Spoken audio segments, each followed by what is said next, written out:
akhir malam perpanjanglah. Salah satunya siapa bisa menjalani.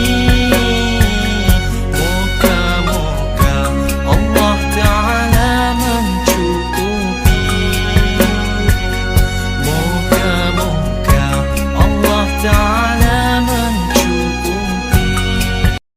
Assalamualaikum warahmatullahi wabarakatuh.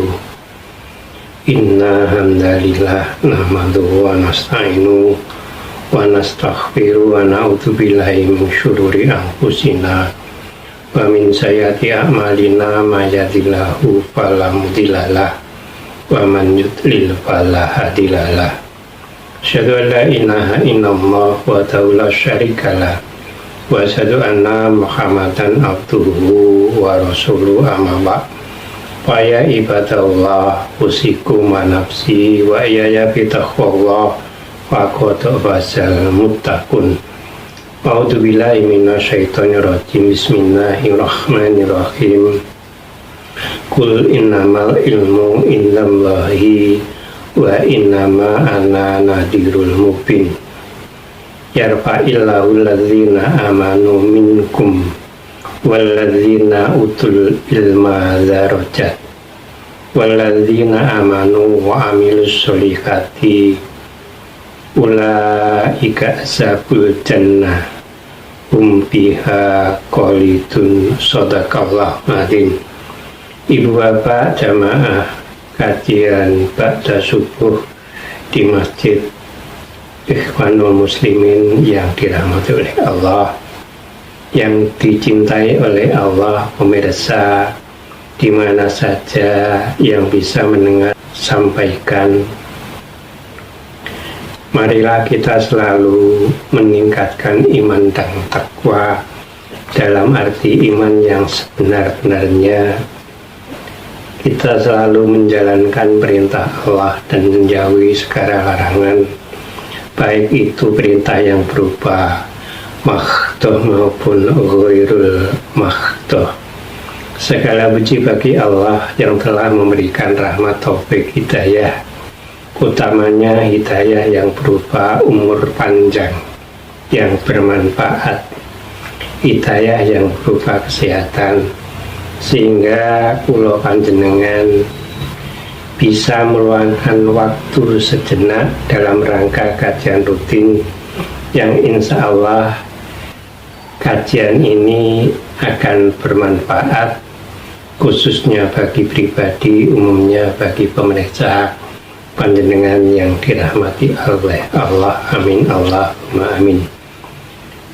Yang kedua, sholawat salam yang selalu kita aturkan kepada baginda Rasulullah Muhammad Sallallahu Alaihi Wasallam sebagai uswatun hasanah, contoh tauladan yang terbaik. Mudah-mudahan kita termasuk umat beliau yang bisa menegakkan sunnah-sunnahnya.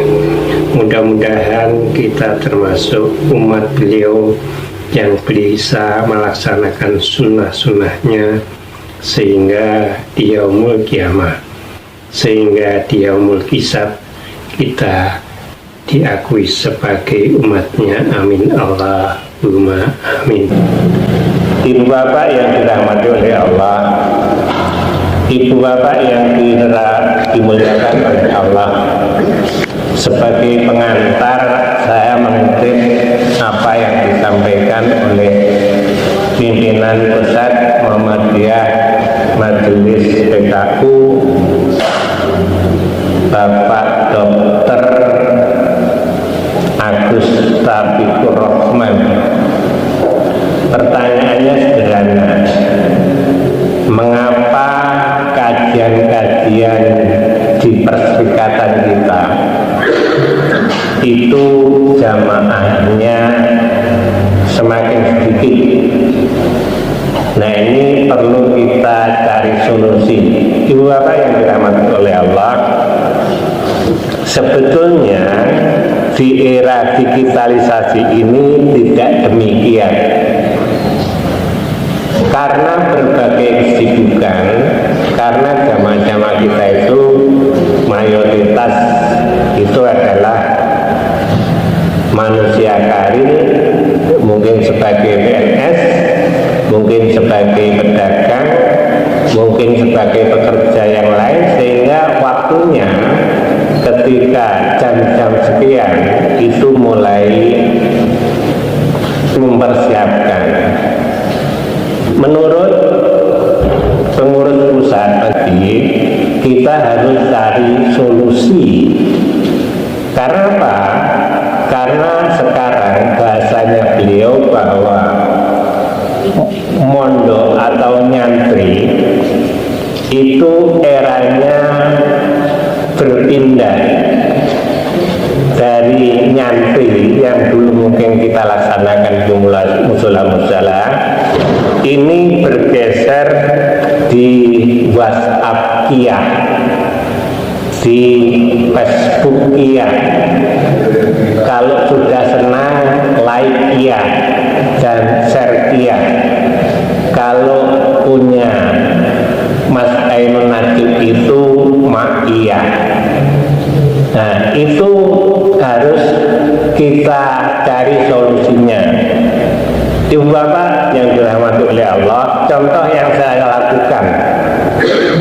Mengapa saya kalau kajian itu bahasa sekolahnya saya mesti ngepek. Karena saya ini mempunyai basic dulu, sehingga ketika saya mau mengajar itu paling tidak mempersiapkan. Satu itu. Yang kedua, selalu saya youtube-kan apa yang saya sampaikan, kemudian saya membaca dari pimpinan pusat Pak Agus Taufikur Rahman tadi, sepertinya kok iya.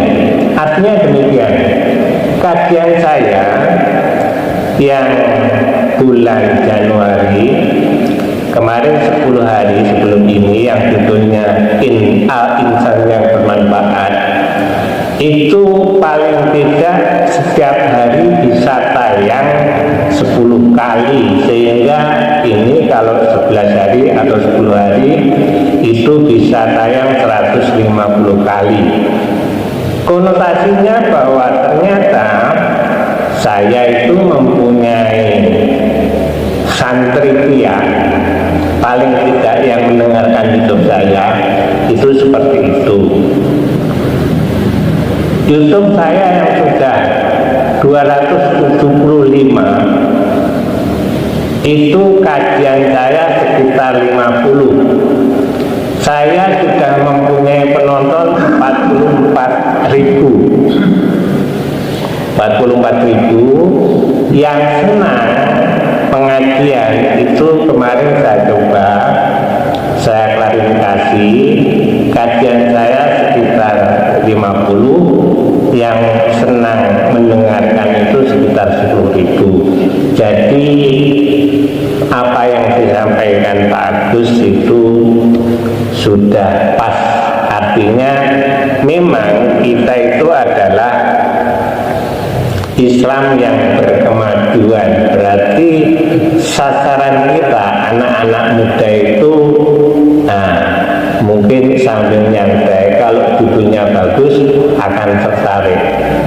Itulah ibu bapak yang dirahmati oleh Allah, sebagai pengantar di era digitalisasi kita harus merebut jamaah-jamaah yang ada di luar sana yang selalu sibuk. Makanya saya selalu konsisten. Ibu bapak yang dirahmati oleh Allah, kajian saya yang pertama tentang Al-Insan, saya lanjutkan Al-Insan yang bermanfaat. Kali ini saya mengambil judul atau tema Al-Insan yang bermanfaat, beriman dan berilmu. Sebagai pengantar, yang pertama adalah kisah Nabi Sulaiman. Nabi Sulaiman ini ketika oleh Allah disuruh memilih 3 hal tahta, harta, atau ilmu. Maka Sulaiman memilih ilmu. Ibu bapak yang dirahmati oleh Allah, sekedar biografi bahwa Nabi Sulaiman itu adalah putra dari Daud. Dengan ilmunya beliau bisa kaya sehingga mendapat gelar Nabi yang paling kaya. Punya beberapa keistimewaan Nabi Sulaiman ini. Yang pertama adalah bisa bicara dengan berbagai binatang. Kemudian keistimewaan menguasai jin dan syaitan. Kendaraannya adalah angin. Nabi yang paling kaya, itu diantaranya. Maka ketika dia mau mensiarkan tentang Islam, maka punya rival, seorang ratu yang namanya Bilqis. Ini digambarkan di dalam kisah itu. Bilqis ini ratu yang cantik dan kaya. Kemudian saatnya itu bahwa sudah satu komitmen pada zaman raja-raja itu untuk menguasai wilayahnya pasti perang. Namun demikian dengan cerdiknya akhirnya si namanya Bilqis ini ternyata mengirimkan tentaranya tidak untuk berperang awalnya. Kemudian potongan cerita bahwa Bilqis ini berkunjung ke kerajaannya Sulaiman dan sangat terheran. Karena apa? Karpetnya itu terbuat dari kaca yang tipis yang di bawahnya mengalir sungai. Sehingga apa? Sehingga ketika Bilqis ini berjalan, kemudian tidak ngerti bahasa Tumapun seperti itu, seolah-olah dia masuk ke dalam parit. Karena karpetnya berkaca, maka roknya yang agak panjang itu kesingkap, ya demikian kisahnya, sehingga kelihatan betisnya. Ratu ini digambarkan adalah ratu yang sangat cantik. Potongan cerita ternyata Bilqis ini menyerah dan mereka mengikuti Nabi Sulaiman untuk menyembah Allah. Ibu bapak yang dirahmati oleh Allah, berikutnya ketika Hiroshima dan Nagasaki dibom atom oleh Amerika Serikat, waktu itu kaisarnya adalah Hirohito. Maka sang kaisar ini memanggil para jenderal. Setelah dipanggil para jenderal itu untuk mendata berapakah jumlah guru yang masih tersisa. Setelah didata, maka jumlah guru yang tersisa itu tinggal 45.000. Mengapa? Pertanyaannya, yang diambil pertama kali kok guru? Mereka beranggapan bahwa sisa-sisa ilmu itu hanya pada guru.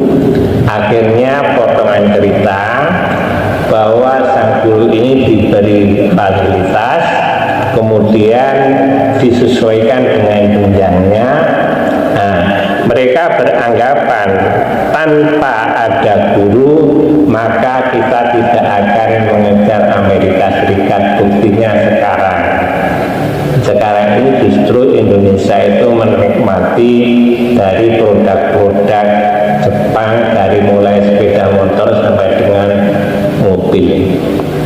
Ibu bapak yang dirahmati oleh Allah, masih ada contoh lagi sekitar tahun 70 sampai dengan 75 ini mungkin Pak Imam juga menangi ya, bahwa Malaysia itu mengambil guru-guru dari Indonesia. Jadi warga negara yang punya sertifikat guru itu diambil, disuruh ngajar di sana. Konotasinya apa? Ternyata di tahun itu bahwa Indonesia itu sistem pendidikannya lebih maju dibanding Malaysia. Nah, namun demikian sekarang jadi terbalik. Ibu bapak yang dirahmati oleh Allah, masih ada satu lagi kisah inspiratif karena judulnya adalah insan yang bermanfaat, kemudian bertakwa dan berilmu. Yarfa'illahu alladzina amanu minkum walladzina utul ilmu darajat.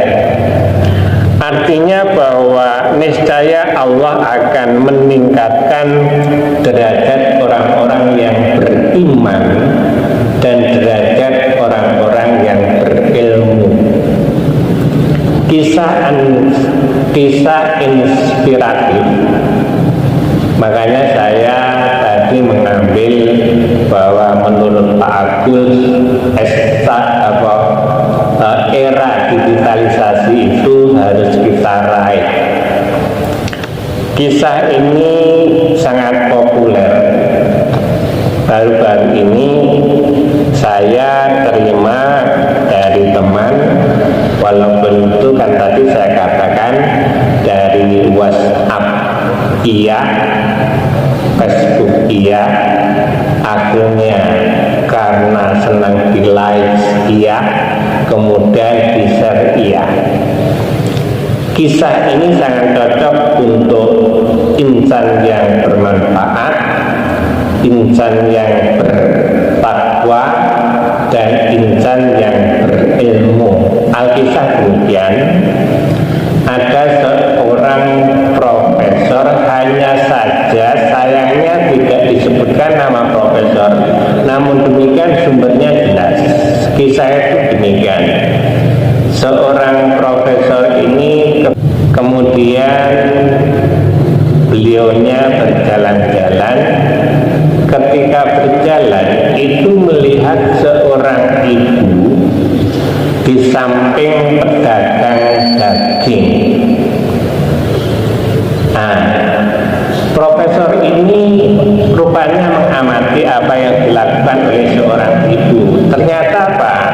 Setiap ada percikan tulang, dan biasanya cara tulang ini gajinya itu mesti dibuang, itu diambil.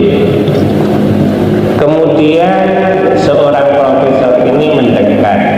Apa yang kau lakukan? Dari seorang itu jawabnya, saya beranak 6, suami saya sudah meninggal, saya bukan meninggal, saya harus mencarikan nafkah ke 6 anak dengan jalan seperti ini. Profesor bertanya, kira-kira butuhmu berapa setiap hari? 1,5 kilogram sudah sangat cukup, Profesor. Kemudian profesor ini mengetuk yang namanya pedagang daging. Saat itu juga, detik itu juga, pedagang daging itu oleh profesor diberitahu, hai pedagang daging, kisah ini di London ya, jadi di Inggris sana. Ibu ini tolong setiap hari engkau beri daging 2 kilo selama 1 tahun.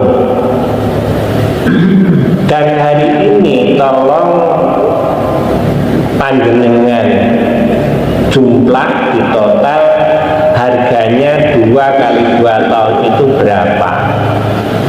sekaligus dibayar cash. Kemudian berjalan. Pemirsa yang dirahmati ini Allah, jamaah yang dimuliakan oleh Allah, kisah inspiratif ini karena kita terbentur dengan waktu, mudah-mudahan terinspirasi bagi hadirin panjenengan pemirsa yang dirahmati oleh Allah. Potongan cerita ini sebetulnya adalah kisah seorang yang mau operasi jantung yang oleh dokter jantung sudah mau dioperasi, namun demikian apa yang tidak mungkin. Kalau Allah mengatakan kun fayakun, semuanya akan terjadi. Mudah-mudahan bermanfaat, khususnya bagi pribadi, umumnya bagi panjenengan yang dirahmati oleh Allah, yang dimuliakan oleh Allah. Kurang lebihnya mohon maaf. Assalamualaikum warahmatullahi wabarakatuh.